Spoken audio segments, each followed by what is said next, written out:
Mesdames, Mesdemoiselles, Messieurs, encore une fois, bonjour. Bienvenue à notre spéciale émission du Jacques Roger Show spéciale. On parlera beaucoup plus de la Coupe du Monde, du cas donc de Mbappé et bien d'autres choses. J'espère que vous vous portez très bien.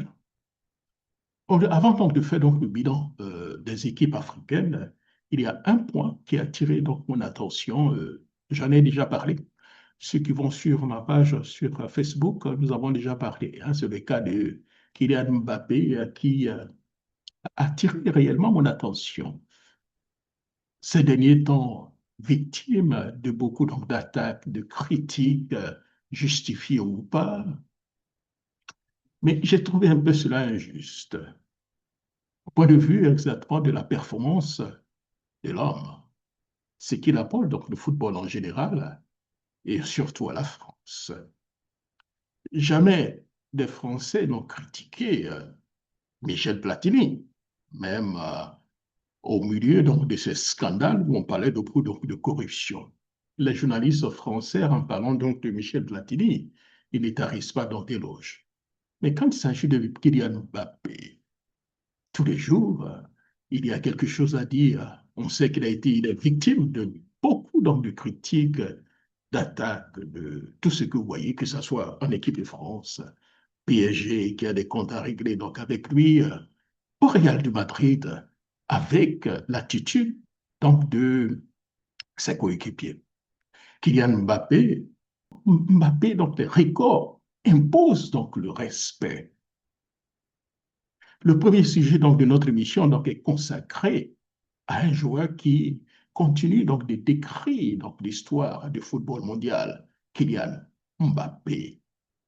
Depuis donc plusieurs années, j'ai souvent donc dénoncé les critiques excessives et parfois injustes dont il a été donc la cible, que ce soit au PSG, au Real de Madrid et même en équipe donc de France avec donc les Français.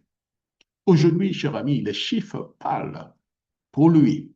Avec 50, c'est ça, 58 buts, Mbappé est devenu donc le meilleur buteur donc, de l'histoire donc, de la France devant Olivier Giroud. Il est également devenu donc, le meilleur buteur français donc, de l'histoire de la Coupe du Monde avec 14 réalisations. Il dépasse Michel Platini. Il a seulement 27 ans et il continue donc de repousser donc, les limites et de répondre à ses détracteurs de la manière la plus possible, disons, sur le terrain. On peut l'aimer ou on ne peut pas du tout aimer donc, le joueur. Mais une chose est certaine, le record reste et la polémique passe. Respect Kylian Mbappé pour ce travail admirable et fantastique qu'il fait pour le football et surtout pour la Côte d'Ivoire. Il est victime de critiques. Parfois, je ne comprends pas les critiques. En dépit donc, de la mauvaise performance donc, des Real de Madrid, Kylian Mbappé a réalisé une très belle saison avec donc des buts, meilleur buteur et tout ça. Il a une équipe qui, à un moment donné, ne voulait pas jouer. Ou certaines personnes ne voulaient pas voir Kylian Mbappé être le ballon d'or. Donc, on tout fait. Bon, c'était avec des petits coups que nous voyons donc à gauche, à droite. Je préfère ne pas rentrer dans les détails.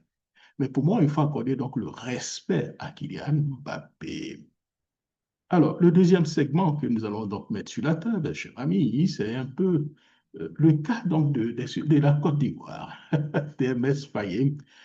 Les résultats aujourd'hui, il lui donne un peu raison, cher ami. Il connaît très bien ces joueurs. Donc, le deuxième sujet que nous mettons sur la table, c'est donc les éléphants de Côte d'Ivoire et les sélectionneurs Hermès Faye. Soyons honnêtes, nous avons tous critiqué, nous critiquons toujours les choix d'Hermès Faye et surtout de ceux donc, du président Idriss Diallo avec donc, ses sorties. C'est normal. Le football vit donc de débats et de passions. Mais aujourd'hui, cher ami, il faut reconnaître une réalité. Depuis longtemps, la Côte d'Ivoire n'avait pas donc proposé un football aussi cohérent et agréable à regarder depuis le temps d'Asmara, de Laurent Pocou Asmara. Cette équipe joue bien, progresse et surtout gagne. Et ça, c'est ce qui est important.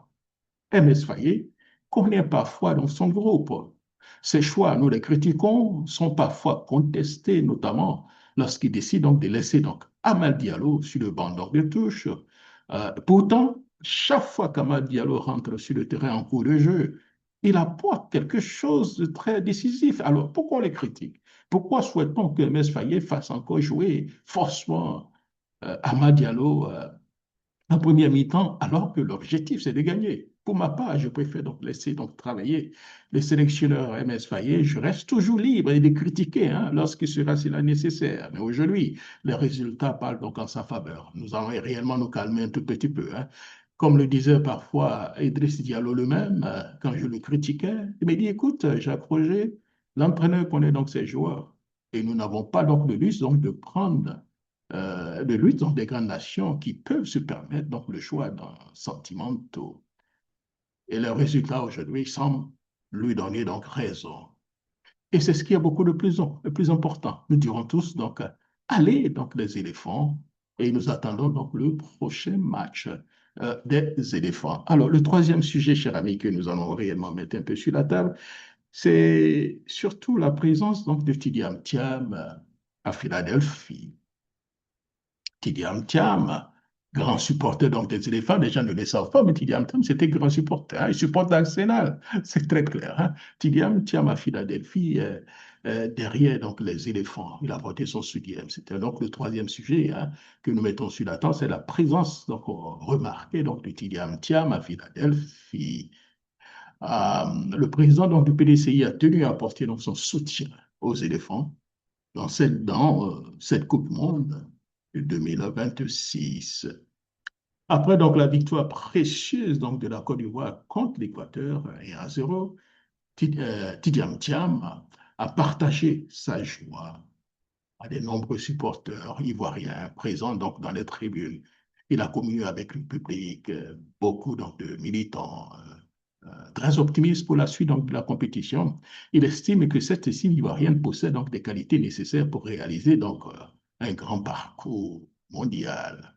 Sa présence rappelle que lorsque donc les éléphants jouent, c'est toute la nation ivoirienne qui se rassemble derrière son équipe.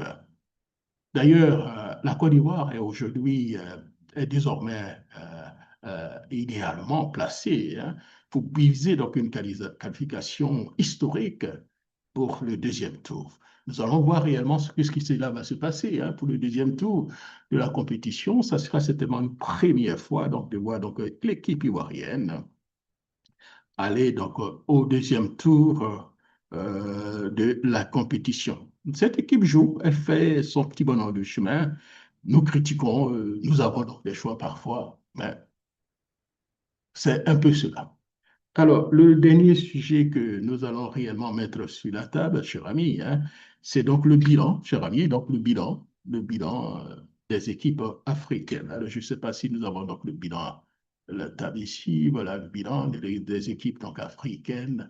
La première journée avec donc le bilan des équipes africaines. Un bilan, première journée, est contrasté mais encourageant, cher ami. C'est que nous voyons aujourd'hui donc des victoires la Côte d'Ivoire, deux victoires. La Côte d'Ivoire sur l'Équateur est à 0. Le Ghana sur le Panama est à 0. Il y a aussi 4 ou 5 matchs. Le Maroc face au Brésil 0-0. La RDC face au Portugal 1-1. Le Cap-Vert face à l'Espagne 0-0. Et l'Égypte euh, avec la Belgique un but partout. Par contre, il y a eu 3 défaites le Mexique qui a battu donc l'Afrique du Sud, la Tunisie qui a été battue, l'Algérie qui a été battue par l'Argentine et le Sénégal par la France, disons 4 défaites des équipes africaines. Donc, comme vous voyez, hein, c'est donc 2 victoires, 4 matchs nuls et 4 défaites pour les équipes africaines montrent qu'aujourd'hui, elle est capable donc de rivaliser avec toutes les grandes nations, hein, surtout dans tous les matchs nuls les matchs des équipes africaines, les performances du Maroc face au Brésil, du Cap-Vert face à l'Espagne dont les favoris, hein, de la RDC face au Portugal dont les favoris, montrent que donc l'écart continue donc de se réduire. La Côte d'Ivoire et le Ghana ont déjà donc pris une option importante pour la qualification, tandis que d'autres sélections africaines restent pleinement dans la course. Donc, comme vous voyez, cher ami, donc la deuxième journée sera déterminante pour les ambitions africaines dans cette Coupe du Monde 2026. Nous voyons très bien que dernier match, donc le deuxième match donc, des équipes africaines, surtout donc de la Côte d'Ivoire, ce sera donc un match assez difficile face à l'équipe d'Allemagne. Ne vendons pas très vite, trop vite donc la peau de cette équipe allemande qui joue très bien face à une équipe ivoirienne aussi qui joue très bien. L'avantage de cette équipe ivoirienne, c'est qu'en défense, que ce soit au milieu, surtout en défense, vous avez donc des gabarits qui jouent donc dans les grands championnats donc, du monde. Ils ont l'habitude donc d'affronter donc ces joueurs. Tout dépendra maintenant, cher ami, donc du système que les... Donc on verra dans la deuxième journée face à l'Allemagne. Un match nul sera largement suffisant pour aller au deuxième tour. Même une courte défaite ne sera pas très catastrophique si nous souhaitons même une victoire ou au pire un match nul, mais une courte défaite ne sera pas catastrophique. Le dernier match, la Côte d'Ivoire jouera contre le Curaçao, pour le moment, qui ne montre pas de bon, n'a pas encore montré de bon visage, on ne sait jamais. Mais j'ai déjà vu cette équipe jouer, c'est une équipe sympathique qui joue bien. C'est sa première compétition, l'émotion, elle a été donc battue par l'Allemagne 7 buts à 1. Bon, on verra donc le deuxième match contre l'Équateur, ce que ça donnera. Donc, bref, pour la première fois de façon historique, la Côte d'Ivoire a donc les meilleures chances, cher ami, hein, donc de participer donc au deuxième tour, au 32e donc de finale de la Coupe d'Afrique, de la Coupe du Monde. Disons que au deuxième tour, il y aura 32 équipes qui seront donc qualifiées, 16 seront éliminées. Donc, sur les 32 équipes, il y aura les deux premiers de chaque groupe sont qualifiés d'office. Et puis, donc, les 6 meilleurs troisièmes seront aussi dans la compétition. Donc, vous voyez qu'à ce stade, l'Afrique aura la chance donc d'avoir plus de la moitié donc, de ses représentants se qualifier pour le second tour, ce qui sera donc une très bonne chose. Merci beaucoup, cher ami, pour cette émission assez courte. Nous aurons donc la possibilité donc, de revenir sur les autres rencontres, les autres matchs, les jours, les semaines à venir. Ce que je peux dire, les directement de Mbappé qui continue à écrire donc, l'histoire du football français, MS Fayet qui fait donc des critiques, mais les résultats passent par donc, la mobilisation donc, des supporters ivoiriens Philadelphie autour d'éléphants et aussi de M. Tidiane Thiam. Cette Coupe du Monde nous rappelle une chose donc, essentielle, cher ami. Hein. Une chose essentielle, le football reste un rare espace capable d'unir tout le peuple autour du même rêve. Ici, Philadelphie, c'est donc Jacques Roger pour Afrique 2050 Radio. Allez les éléphants et rendez-vous pour une autre émission, une autre fois. Au revoir et à très bientôt.